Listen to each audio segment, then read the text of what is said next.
महाराष्ट्र में बकरी ईद को लेकर विवाद खत्म होने का नाम नहीं ले रहा है। जहां एक तरफ नीतीश राणे ने मुसलमानों से वर्चुअल ईद मनाने की पेशकश की है, तो वहीं अब इस मामले पर बागेश्वर धाम के धीरेन्द्र शास्त्री का भी बयान सामने आया है, जिसमें उन्होंने इस ईद के दौरान कुर्बानी पर रोक लगाने की मांग की है, जिस पर सपा विधायक अबू आजमी भड़क गए हैं और उन्होंने बागेश्वर बाबा के नाम से मशहूर धीरेन्द्र शास्त्री को आड़े हाथ लेने का काम किया है। क्या है धीरेन्द्र शास्त्री का बयान और उस पर अबू आजमी ने किस तरह से धीरेन्द्र शास्त्री को आड़े हाथ लिया है, इसकी पूरी जानकारी आपको इस वीडियो में देंगे। नमस्कार, आप देख रहे हैं लोकमत हिंदी। मेरा नाम है सोनू कनौजिया। सबसे पहले जान लेते हैं कि धीरेन्द्र शास्त्री ने क्या कहा है।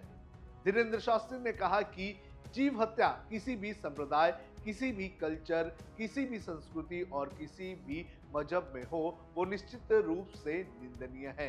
वो किसी भी प्रकार से हो, हम बलि प्रथा के पक्ष में नहीं हैं। इस प्रकार से हम बकरी ईद के पक्ष में नहीं हैं। अगर हम किसी को जीवित नहीं कर सकते हैं तो उसे मारने का अधिकार भी हमें नहीं है। धीरेन्द्र शास्त्री ने आगे कहा कि उस समय ऐसी कोई व्यवस्था रही होगी जब बकरी की कुर्बानी दी गई होगी। हमारे सनातन परंपरा में भी कई जगहों पर बलि प्रथा है, लेकिन अब उपाय है, उपचार है और समय बहुत बदल चुका है। हम सब सभ्य हैं, हम सुशिक्षित हैं, इसलिए हमें लगता है कि जीव हत्या को रोकना चाहिए। अहिंसा परमो धर्म के पर्याय पर चलना चाहिए।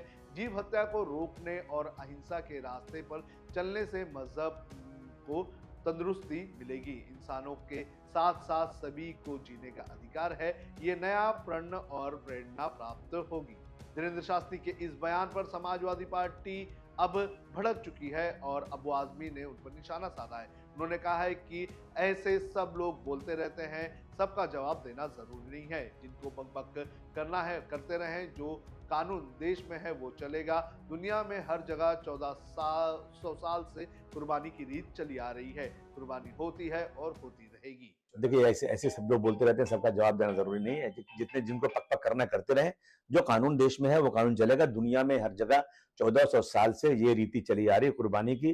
कुर्बानी होती है और होती रहेगी। सर, विश्व हिंदू परिषद ने महाराष्ट्र में आने वाले तमाम जो बॉर्डर है, आंध्रा, तेलंगाना और एक अन्य राज्य, वहां पे अपने कार्यकर्ताओं को तैनात रहने की कहा है कि कोई भी अन्य राज्य से जो गाय या गौवंश है वो आ ना पाए। तो कहीं ना कहीं एक टेरर क्रिएट करने का आपको नहीं, वो तो मैं भी चाहता हूँ कि गौवंश नहीं आना चाहिए। गौवंश की जब यहाँ पे बैंड है, लेकिन मैं ये भी पूछता हूँ साथ में कि सिर्फ महाराष्ट्र में क्यों, गोवा में क्यों नहीं, नॉर्थ ईस्ट में क्यों नहीं, वहां पे बैंड करिए ना। ये देश का हिस्सा है। कोई पाकिस्तान और बांग्लादेश में थोड़ी वो जगह है। वो जगह हिंदुस्तान भारतवर्ष में है।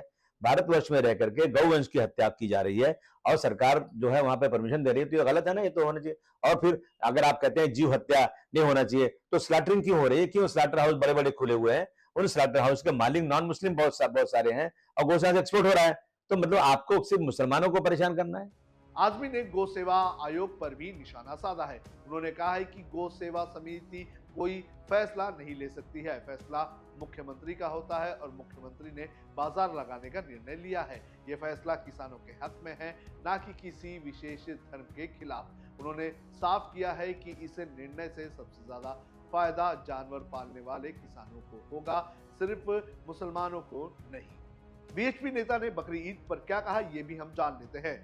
बीएचपी के महामंत्री डॉक्टर सुरेंद्र जैन ने कहा है कि कथित पर्यावरण प्रेमियों के साथ उसके पूरे इकोसिस्टम की इस मामले पर चुप्पी गंभीर सवाल खड़े कर रही है।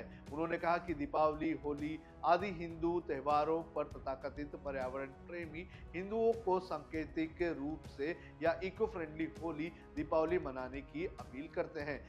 उन्होंने आगे कहा कि कुछ जगहों पर न्यायपालिका का एक वर्ग भी स्वतः संज्ञान लेकर उपदेशात्मक आदेश भी देता देखा गया है, लेकिन बकरी ईद पर होने वाली कुर्बानी को लेकर ये सभी कथित पर्यावरणवादी चुप्पी क्यों साध लेते हैं। क्यों मनाया जाता है बकरी ईद, ये भी आपको बता देते हैं। बकरी ईद को ईद अल अज़हा भी कहते हैं और इस बार ये पर्व 7 जून को यानी कि कल मनाया जाएगा। साल में 2 बार ईद मनाई जाती है। एक ईद को मीठी ईद और दूसरी ईद को बकरी ईद कहा जाता है। मीठी ईद सबसे प्रेम का संदेश, तो बकरी ईद अपना कर्तव्य निभाने का और अल्लाह पर विश्वास रखने का संदेश देती है। ईद अल जुहा कुर्बानी का दिन भी होता है बकरी ईद के दिन, इसलिए बकरे या किसी अन्य पशु को कुर्बानी देने की प्रथा है। इस दिन को इस्लामिक कैलेंडर के हिसाब से आखिरी महीने के 10वें दिन मनाया जाता है।